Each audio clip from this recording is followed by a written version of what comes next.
Hi, Chris. Thanks for helping with my project. Can you say a little bit about yourself? Yeah, Nathan. Yeah, happy to help. Glad I could fill in on a day where most people are busy. I've uh, I've been putting you off for a couple of years now. Telling you I want to do this for you, but always had something else going on. So glad we could make this happen. Yeah, so originally I was a nuclear reactor operator in the Navy on board an aircraft carrier. And then I left that to get into the space sector and got my degree in aerospace engineering and joined NASA as a flight controller. Um, so I was very interested in most of the disciplines, but ended up being a planner because you get kind of a high level understanding of what all the different disciplines do. So I've been a planner for the space station for about 10 years now. Um, I got to be one of the lead planners for Artemis 1. I got to be in the front room, flight control room, when we were doing the slingshot around the moon on the way home. That was incredible. Um, I will be the lead planner for the first half of Increment 73 next year.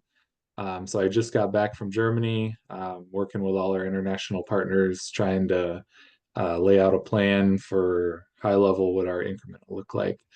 Um, Outside of my professional career, I have a nonprofit that I volunteer with called the Mars Initiative. And their goal is to just allow anybody around the world to get involved with outer space exploration that wants to. We do two main things. One is building a prize fund for the first organization to get humans to Mars, because I'm really excited for getting humanity to Mars and beyond. And then the other thing they do is award grants to educators around the world to teach anything related to outer space. So if anybody sees this video and they're an educator and they want $200 or $300 to help buy materials to teach anything related to outer space, just Google the Mars Initiative and we'd be happy to discuss that with you. That's awesome. I know a lot of teachers spend so much of their personal money buying stuff for their classrooms and students, and to have additional source of funds probably helps a lot, especially considering what teachers make.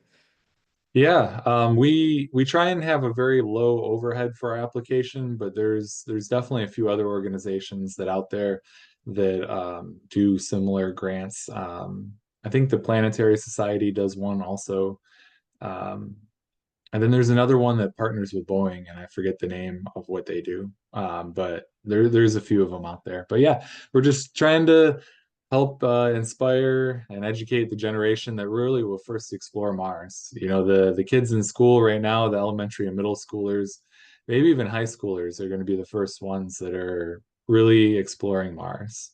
You know, we might get one mission there before that are like current astronauts, but the ones that are going to really do the geological studies and set up the first colonies, they're still in school right now. That's awesome. Before getting into that, I'm kind of curious. As a nuclear operator on a aircraft carrier, were there particular skills you learned that really helped you in your job at NASA? Almost everything. Yeah, it was a huge selling point in my interview when I could talk about my job. And the person I was interviewing with just started saying, "Oh, yeah, that's exactly like this is how we do it. And that's exactly like this." The way I describe it is everything that I liked about the military directly transferred over to NASA, and all of the unpleasant things about being in the military did not transfer over. Crazy shift work, and then being away from your family for long periods of time, and those didn't transfer over. But the certification process, how you start off with a lower cert and build up over 3 to 5 years for most flight controllers, how you divide up the functionality of the high value item that you're operating into different functional areas, and you have like a power person, and you have a mechanical person, and you have a thermal person. We were similar. um, the You have people come on for a period of time, a whole watch team comes on together. They operate the environment for a period of time. We were 5 or 6 hours, so a little bit shorter. Um, it was is a very similar environment. We had a watch officer that was in charge of everything. In the Navy we had that. In NASA we have a flight director that's in charge of the shift. They're the ultimate authority.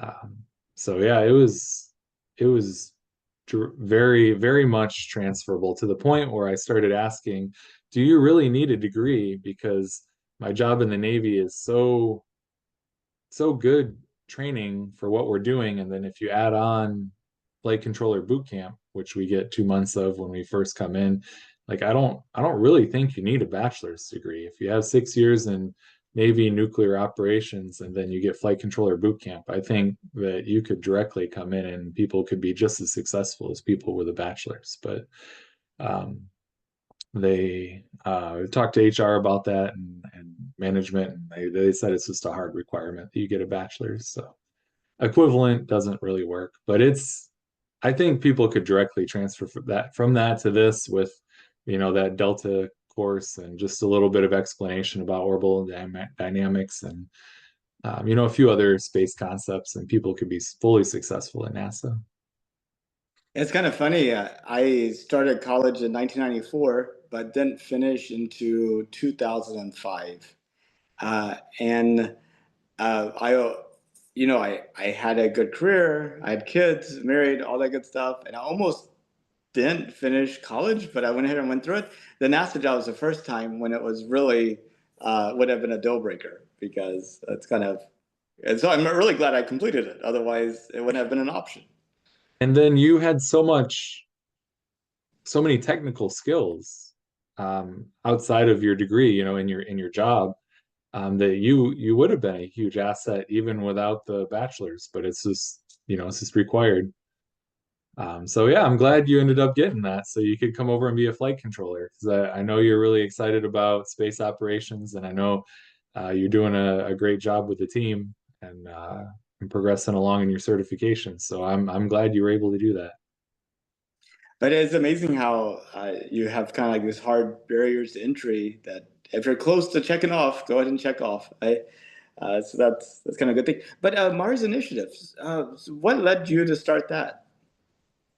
So I was interested in a way, basically just another funding source for space exploration that was voluntary. NASA, I was started looking at this at college, and I went to college 2007 through 2012.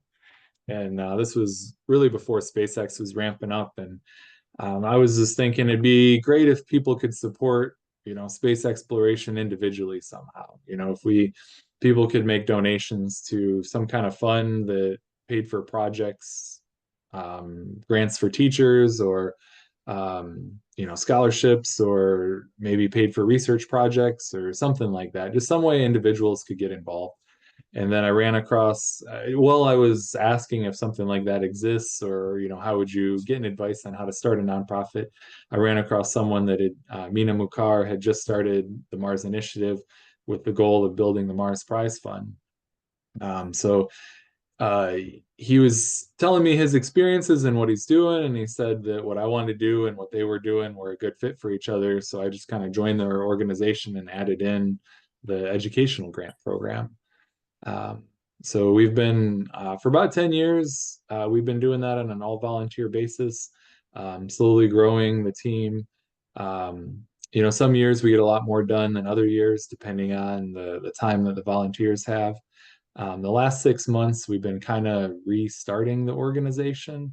We put out a few requests for people with a lot more skills and experience than we normally have, as far as management, or people with 30 years experience in an area, and we had a lot of interest. So we're kind of revamping the organization, bringing on a lot of leaders with a lot of experience and varied backgrounds, and then we're going to rebuild the volunteer structure from there.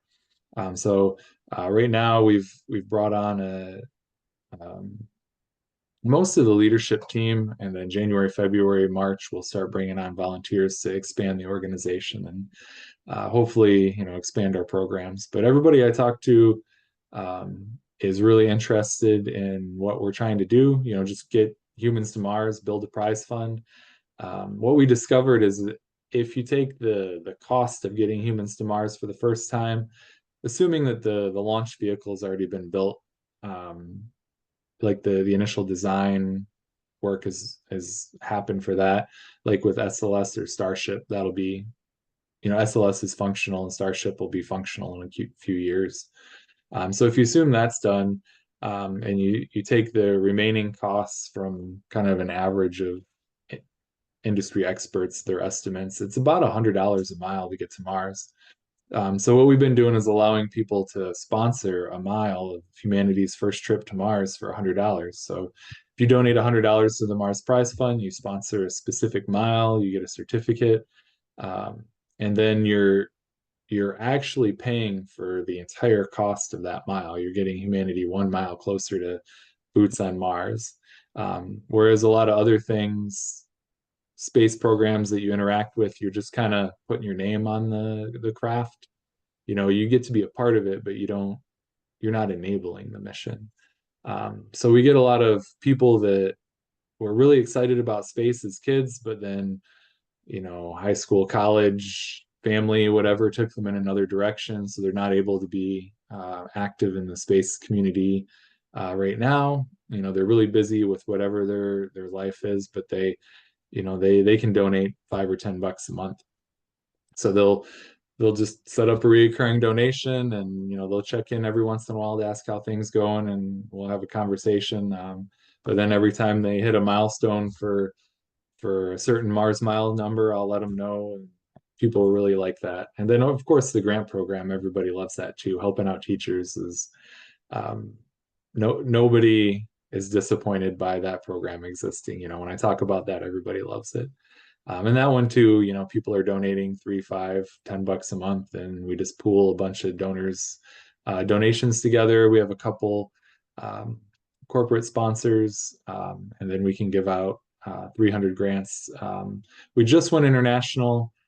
We had a grant in Pakistan, a grant in Canada. We're talking to somebody in Germany. So we're trying to go international and give closer to half our grants to educators outside of the United States moving forward. But we're about 25 teachers we've awarded grants to so far, um, hoping to really ramp it up over the next couple of years now that we're getting a bigger team. That sounds exciting. I wish you well in your endeavor, and Yeah, thank especially you. as I'm starting to hear more and more talk about us going to Mars at higher levels. It's kind of exciting. Yeah. Yeah, when we started this, SpaceX wasn't, I think they were Falcon 1 is what they were working on when we started this.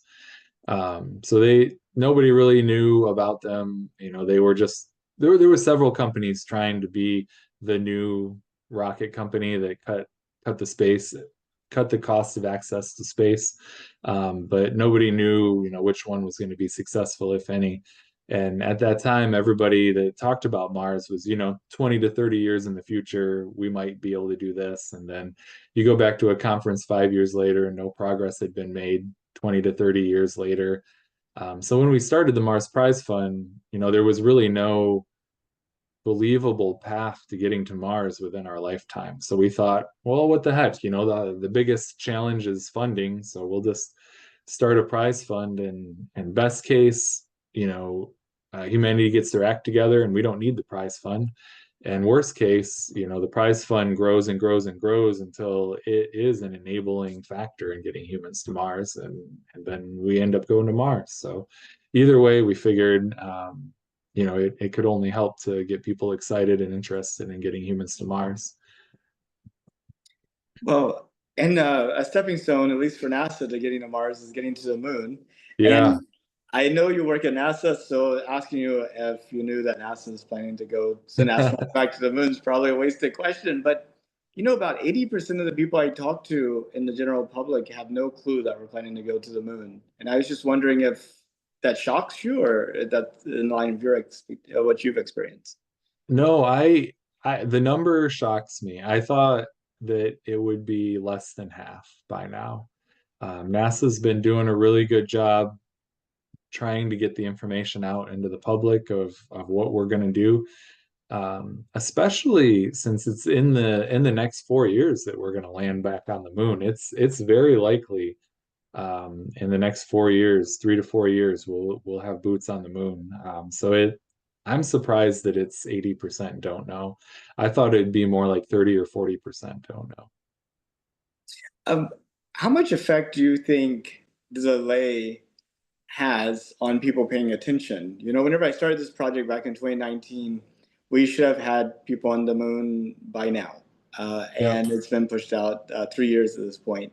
Uh, do you do you think maybe there's a general feeling of, okay, let me know when it happens, but don't waste my time until then? Um, I don't know if I'd say that. Um, each launch has a couple years in between it, and the timeline is pretty long. I think most people are used to paying attention to things that are happening in weeks or months and following along projects that take years or, a fraction of a decade is harder for people to get excited about, I think. Um, but I don't, if I had to guess, I would say the delay hasn't really affected a lot of people. And what I find really interesting about the delay is the original timeline had us getting to the moon in 28, and then it was attempted to accelerate that to 24. And I think that's when you started, after the new date was set at 24, I think that's when you started your project. But now the delays are pushing us back to what'll be really close to the original timeline of 28 getting to the moon. 27 or 28 is what we're scheduled at now. So I find it really interesting that we tried to pull it forward 4 years, and the delays put us back almost exactly where we originally estimated we were going to make it to the moon. So I really appreciate the extra pressure we got trying to get to 24, because everything always gets delayed in the space industry. So the extra pressure on getting there quickly is actually going to get us there on our original schedule. Yeah, I mean, no earlier than is the common nomenclature with dates in this space environment. Do you think we'll get to a point where it'd be no later than NLT instead of NET? Um, well, to get political for just a minute, if our country runs in 4 year spans, and in the next 4 years, there is a really good shot of getting to the moon in that timeline. So I personally think we're going to get a lot of support from our government over the next couple of years, trying to make sure the no later than time does fall in the next 4 years. So the next administration and basically everybody in charge of every agency, every center, everybody's going to want to be part of that. They're not going to want to get us almost there and then it falls over into somebody else's term. So I think across the board, we're going to get a lot of bipartisan support for the next couple of years, trying to maintain our timelines or maybe advance them a little bit. And I think everybody's going to be really excited for us getting there in the next 4 years. Um, so yeah, that's my small political talk, is I think it's going to be strong support from everybody involved for getting to the moon because it's so close. All the equipment's made. We're getting really close to the first crewed flight, the slingshot around the moon. We made a decision on the heat shield. We were stuck on that for several months. Um, uh, we we're gonna follow it up with the landing on the moon. Everything seems to be falling into place, from what I understand. So I'm really excited. And what do you hope that we get out of our trip to the moon? Like, what would make it worth it for you? For, I guess, not talking about the first one, but just the entire campaign, I am a long-term thinker. Obviously with the Mars Initiative and the Mars Prize Fund, my goals are multiple decades long, multiple, half a century. I like to think, my my grandchildren, how can we set them up for success? So everything I want to see in our lunar campaign is we're going to Mars. What do we need to do at the moon?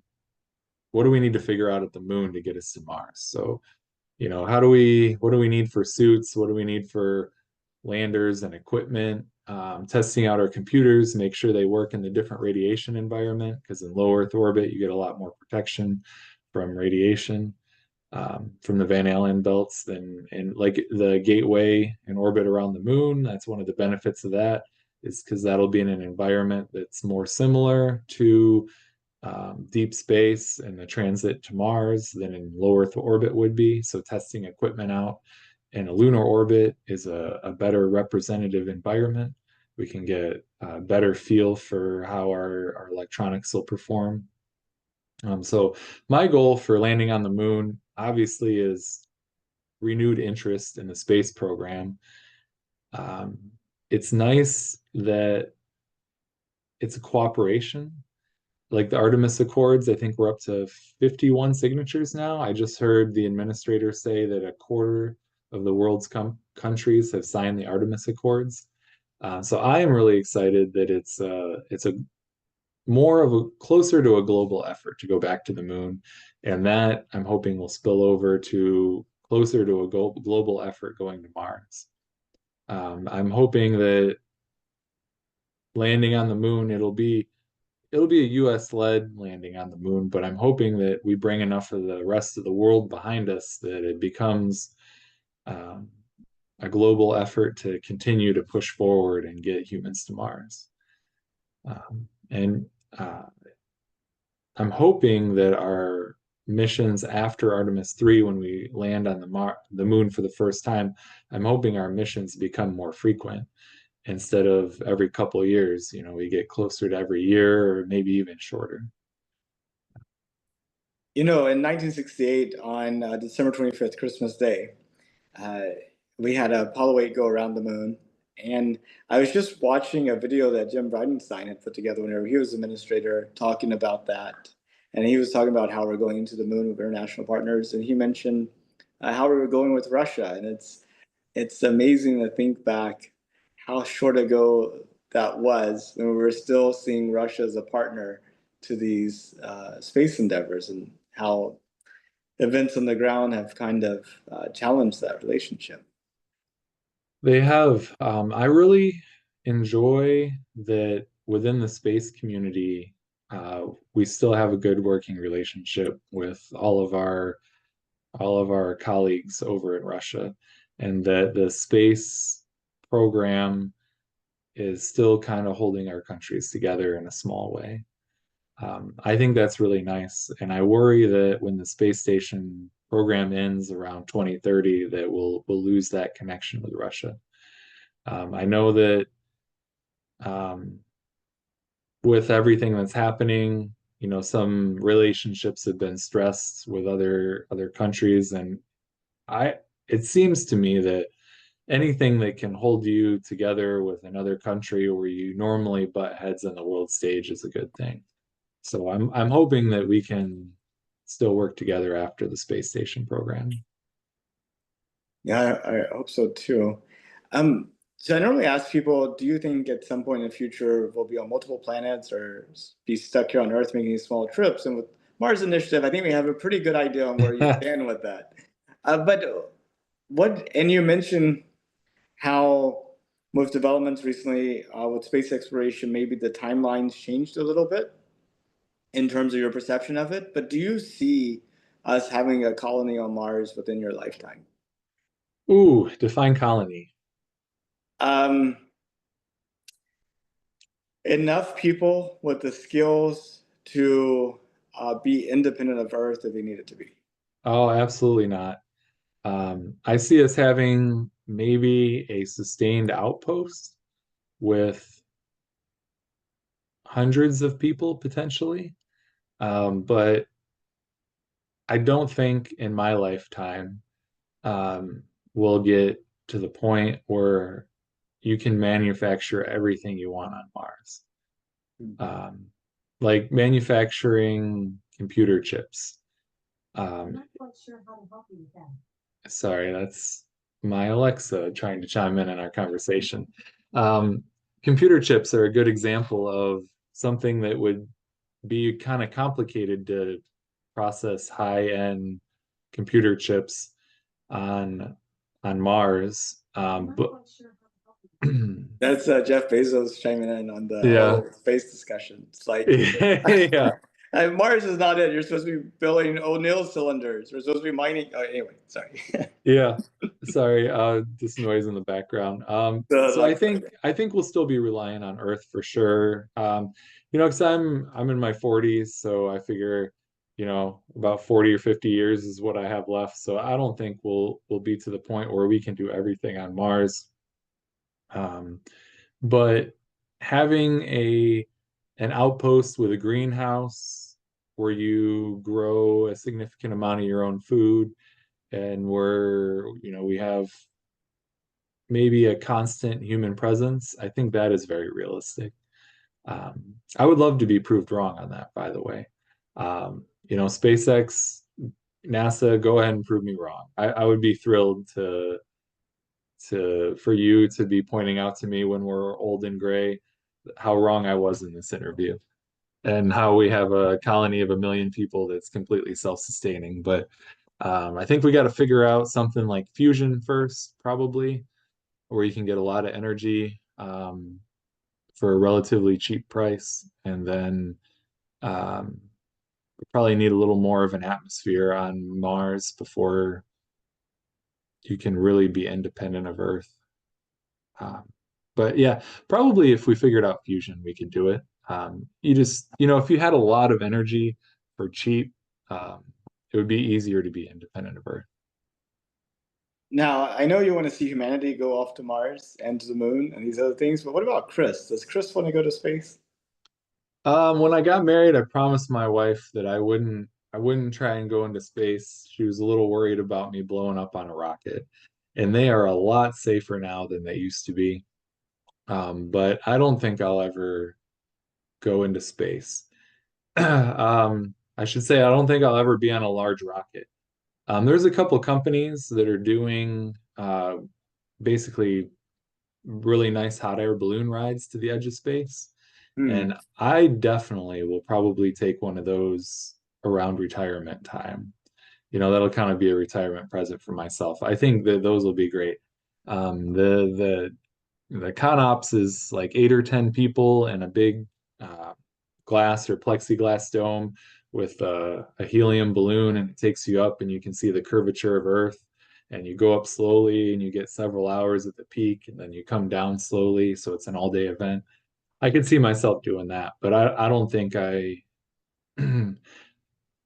hold the astronauts in kind of high esteem, and I don't think I'm quite cut out to do their job.